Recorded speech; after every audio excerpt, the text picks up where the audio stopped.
4장. 그러나 언젠가 마지막 날이 이르면 그때는 여호와의 성전이 서 있는 시온산이 세계의 모든 산들 중에서 가장 유명한 산이 되고 온 세계 만민이 그곳을 순례할 것이다. 그때 많은 민족들이 서로 말할 것이다. 자, 우리가 주님의 산으로 올라가 이스라엘 하나님의 성전으로 들어가자. 그분께서 가르쳐 주시는 대로 우리 모두 그대로 행동하며 살자.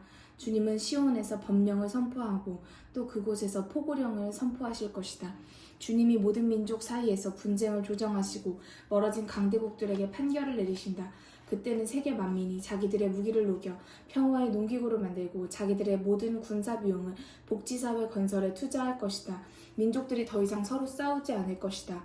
전쟁 시대가 영구히 지나갈 것이기 때문이다. 온 우주에 평화가 가득 차서 모든 군사 학교들과 훈련소들이 폐지될 것이다. 그때는 인류가 누구나 자기 포도나무와 무화과 나무 아래에서 평안과 번영을 누리며 고요하게 살 것이다. 두려워하고 무서워할 일이 전혀 없을 것이기 때문이다. 이것은 주께서 직접 약속하신 말씀이다. 그러므로 우리 주변의 다른 민족 모두가 각각 자기 민족의 신을 부르면서 자기들의 길을 갈지라도 오직 우리는 여호와 우리 하나님의 이름을 부르며 하나님의 길을 따라 영원히 살아갈 것이다. 여호와께서 말씀하셨다. 그날이 오면 내가 내린 형벌로 쫓겨나서 병들고 쩔뚝거리는 내 백성을 내가 고국으로 모아놓겠다. 내가 그 절뚝거리는 백성을 그들의 고국에서 다시 강하게 키워 새로운 후손이 되게 하고 병들고 약한 그들을 강한 민족으로 만들겠다. 여호와께서 친히 시온산에서 그들의 왕이 되셔서 지금부터 영원히 다스리실 것이다. 시온성 예루살렘아, 하나님의 백성을 지키는 망대야, 내 나라와 통치권이 옛날처럼 똑같이 내게로 다시 돌아올 것이다. 그런데 시온아, 지금 왜 내가 그토록 통곡을 하느냐? 왕이 내게서 사라졌느냐? 내 참모들이 몰살을 당하여서 내가 해산하는 여인에게 진통이 덮친 것과 같으냐? 딸 시온의 주민들아, 해산하는 여인처럼 몸부림을 치고 신음을 하여라. 이제는 내가 그 도성에서 나와 허허벌판에서 살 수밖에 없기 때문이다. 너는 바벨론의 유형지로 달려갈 것이다. 그러나 주님이 거기서 너를 내 원수들의 손아귀에서 구출하여 해방시켜 주실 것이다. 그러나 지금은 많은 민족들이 너를 치려 몰려들어서 너를 멸망시키려고 날뛰며 내 피를 부르고 있다. 그러나 그들은 여호와의 계획을 깨닫지 못하며 그분의 전략을 간파하지 못한다. 여호와께서 그들을 타작마당의 곡식단처럼 이곳에 모아놓으신 것이다.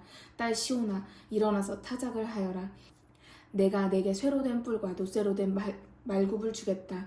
그러면 내가 여러 민족들을 깨뜨려 죽이고 그들의 재물을 온 세계에 주께 바칠 것이다. 5장. 이제 시온의 전투부대야, 내 몸을 할퀴어 찢어라. 적군이 우리를 포위하였다. 그들이 막대기로 이스라엘 통치자의 뺨을 때린다.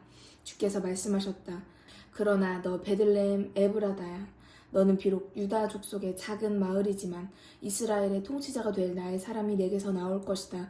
그의 근원은 영원으로 올라간다. 그는 모든 날들에 처음부터 살아있는 이다. 그러므로 그 여인이 아이를 낳을 때까지 하나님이 자기 백성을 버려두실 것이다. 그 후에 유형지로 끌려가서 살던 사람들 중에서 남은 사람들이 고국에 머물러 있던 동포들에게로 돌아올 것이다. 그가 통치자로 나타나면 그는 주님의 권능을 받아 활동하고 자기의 하나님이신 여호와의 존귀한 이름을 걸고 자기의 양떼를 먹일 것이다. 그러면 그의 백성이 거기서 걱정 없이 거주할 것이다. 그가 온 세계에서 매우 존귀하게 높임을 받을 것이기 때문이다. 그가 친히 우리 평화가 되실 것이다. 아수르가 우리 땅으로 기어들어오면, 아수르가 우리 영토로 침입하면 그가 우리를 아수르의 손에서 건져주실 것이다.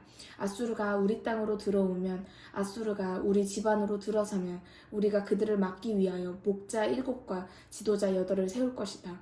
그들은 칼을 빼들고 아수르를 통치하며 군도를 번쩍이며 니므롯 땅을 지배할 것이다. 그때는 야곱의 남은 자들이 세계 만민들 속에서 여호와께서 내리시는 이슬과 같이 되고 초목 위에 뿌리는 단비와 같이 될 것이다. 그들은 인간들에게 기대를 두지 않으며 사람의 자식들을 기다리지 않을 것이다. 그때는 야곱의 남은 자가 세계 만민들 중에서 사자와 같고 세계 만민들은 그 앞에서 어쩔 줄 모르는 양떼와 같을 것이다. 이 사자가 한번 나가서 덮쳐 잡으면 들짐승이나 집짐승이나 갈갈이 찢기리니 어느 누구도 구출해내지 못할 것이다. 여호와여, 주님의 모든 원수들이 멸절을 당하도록 주님의 대적들을 향하여 손을 높이 올리소서. 여호와께서 말씀하셨다. 그때는 내 군마들을 내가 모조리 죽이고 내 전차들을 부숴버리겠다. 또 내가 내 땅의 성벽들을 무너뜨리며 내 나라의 요새를 파괴하겠다. 또 내가 내 손에서 마술을 근절시켜 내 땅에서 점쟁이가 더 이상 활동하지 못하도록 하겠다. 또 내가 내 모든 우상을 없애버려서 내 손으로 깎고 새긴 신상들 앞에서 내가 다시는 엎드려 절하지 못하도록 하겠다. 그런 다음에 내가 내게서 내 아세라 목상을 멸절시키고 내 성읍들을 멸망시키겠다. 내 말씀을 거절하고 순종하지 않은 세계 만민들에게 내가 분노와 원한으로 보복하겠다. 6장. 너희는 여호와께서 자기 백성에게 하시는 말씀을 들어라. 너희는 일어나서 나를 고발하는 내용을 진술하여라. 모든 산과 언덕들을 너희 증인으로 불러 세워라. 산들아, 여호와의 법정 진술을 들어라. 불변하는 땅의 터전들아, 경청하여라. 여호와께서 자기 백성과 법정 투쟁을 하시고 이스라엘과 불화를 조정하실 것이다. 오 내 백성아, 내가 내게 잘못한 것이 무엇이냐? 또 내가 내게 지나치게 요구한 것이 무엇이냐? 그런 것이 있으면 말해보아라. 나는 오히려 너를 애굽 땅에서 해방시켜 데리고 나왔으며 그 종살이의 쇠사슬을 끊어주었다. 또 나는 모세와 아론과 미리암을 보내어 너를 도와주었다. 내 백성아, 모압의 임금 발락이 부올의 아들 발람을 시켜서 너희를 저주하여 망하게 하려고 흉계를 꾸몄으나 나는 그가 오히려 내게 축복하도록 하였다. 너는 그 일을 기억하지 못하느냐? 시딤에서 길갈에 이르는 그 위험한 여행길에서 내가 너를 얼마나 충실히 도와주었는가를 전혀 기억하지 못하느냐? 무엇을 가지고 내가 감히 주님 앞으로 나아가며 무엇을 바치고 내가 높으신 하나님을 경배해야 옳겠습니까? 불에 태워 바칠 번제물들을 들고 가면 1년 된 송아지들을 번제물로 들고 가면 되겠습니까? 주께서 수천 마리의 수량이나 수만 줄기로 흐르는 강물같이 많은 올리브 기름을 기뻐하시겠습니까? 저기를 품고 반항한 나의 죄악을 씻으려면 나의 첫 아들을 희생제물로 바치고 그릇된 길로 살아간 내 인생의 허물을 벗으려면 내 몸에서 난 자식을 바쳐야 되겠습니까? 아니다. 주께서 원하시는 것은 이미 내게 알려져 있다. 법을 지켜서 실천하고 변함없는 사랑을 베풀고 내 하나님과 맑은 정신으로 동행하는 것이 바로 그것이다. 여호와께서 예루살렘의 사기꾼들에게 외치신다. 지혜로운 자는 주님의 이름을 두려워하고 주님의 경고를 겸손히 받아들인다. 예루살렘 주민들아, 들어라. 부당하게 재산을 모으기 위하여 기름이나 포도주, 밀이나 보리 등을 속여서 팔 때 사용하는 그 지긋지긋한 엉터리 말이나 되를 내가 잊을 수 있겠느냐? 맞지도 않는 저울을 사용하고 크고 작은 추를 자루에 넣어가지고 다니면서 항상 자기에게 유리한 추를 골라서 사용하는 장사꾼들을 내가 어떻게 정직하다고 말할 수 있겠느냐? 그 도성의 부자들은 폭력으로 가득하고 그 주민들은 모두 거짓을 말하고 그들의 입속에는 속이는 혀밖에 들은 것이 없다. 그러므로 나도 이제 너를 파괴하기 시작하여 내 모든 죄악에 따라 너를 망쳐놓겠다. 너는 먹어도 만족하지 못하여 굶주림의 고통과 공허함이 내 몸속에 항상 머물러 있을 것이다. 내가 비록 내 재산을 안전한 곳으로 옮겨다 놓고자 했을지라도 결국에는 그 재산이 아무 소용도 없게 될 것이다. 내가 비록 재산을 조금 빼돌리는데 성공하더라도 내가 그것을 너의 점령군들에게 넘겨주겠다. 비록 내가 곡식에 씨를 뿌려도 수확하지는 못할 것이며 내가 올리브 기름을 짜더라도 몸에 바르지는 못할 것이며 내가 포도를 밟아 즙을 짜더라도 마시지는 못할 것이다. 너 예루살렘은 사마리아의 가장 흉악한 왕 오므리의 정책들을 따르고 거짓과 폭력으로 통치하던 그의 아들 아합 왕조의 모든 행동을 모방하였다.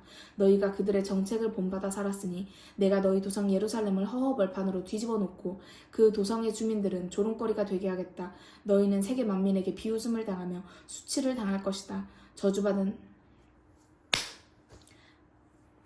7장. 저주받은 나의 삶이여, 정직한 사람을 만나기가 얼마나 어려운가. 추수의 계절이 지나고 포도를 따는 때도 지나서 포도가 한 송이도 없고 무화과가 하나도 없는 것과도 같구나. 주워 먹을 포도 한 알도 남아있지 않고 절실하게 먹고 싶은 무화과 하나도 찾을 수가 없다. 진실한 사람이 세상에서 사라졌고 사람들 중에는 정직한 사람이 하나도 없다. 모두가 피를 흘리려고 잠복한 맹수들이다. 자기 형제들마저 그 물에 빠뜨려 죽이는 사냥꾼들이다. 악한 짓을 하기 위해서는 모두 두 손을 펴고 열심을 낸다. 관리는 요구하는 것이 많고 판사는 뇌물에 따라서 재판을 하고 위정자는 자기의 욕구에 따라서 결정을 한다.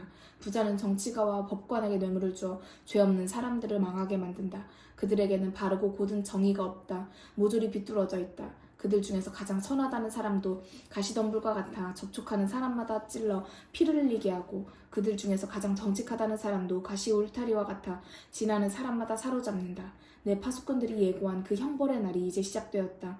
너희에게 이미 혼란과 파멸과 죽음이 시작되었다. 시대가 험악해졌으니 내 이웃을 믿지 말고 내 친구도 의지하지 말며 내 품에 누워있는 여인 앞에서도 내 입의 문을 꼭 지켜라. 아들이 아버지를 깔보며 딸이 어머니에게 대들고 며느리가 시어머니에게 대항하기 때문이다. 그렇다. 사람의 원수가 바로 자기 가족들이다. 그렇더라도 나는 주님을 바라보며 그분의 도움을 기다리고 있다. 하나님께서 살려주시기를 나는 고대하고 있다. 나의 주께서 내 소원을 들어주실 것이다. 나의 원수들아, 바벨론과 그 동맹국들아, 내가 망한 것을 즐거워하지 말아라. 비록 내가 넘어졌으나 다시 일어날 것이기 때문이다. 비록 내가 어둠 속에 앉아있어도 여호와께서 친히 나의 광명이 되실 것이다. 내가 여호와께 범죄하였기 때문에 주께서 나를 벌하시는 동안에는 내가 그 분노를 감당하며 참고 기다릴 것이다. 그러나 마침내 주께서 나를 모든 원수들의 손에서 건져주시고 그들이 내게 행한 모든 악에 대하여 형벌을 내리실 것이다. 하나님께서 나를 이 어두운 곳에서 밝은 곳으로 이끌어내실 것이다. 나는 주님의 인자하심을 체험할 것이다. 그때는 나의 원수들이 하나님이 내 편에 계신 것을 볼 것이다. 그들이 지금은 나를 향하여 도대체 내 하나님이 어디 있느냐 하고 욕을 하지만 그때는 그들이 수치를 당할 것이다. 나는 지금 이미 그들이 길바닥에 진흙같이 밟히고 있는 것을 내 눈으로 직접 내려다보고 있다. 하나님의 백성아, 내 성읍들을 옛날보다 더 넓고 더 아름답게 재건할 날이 온다.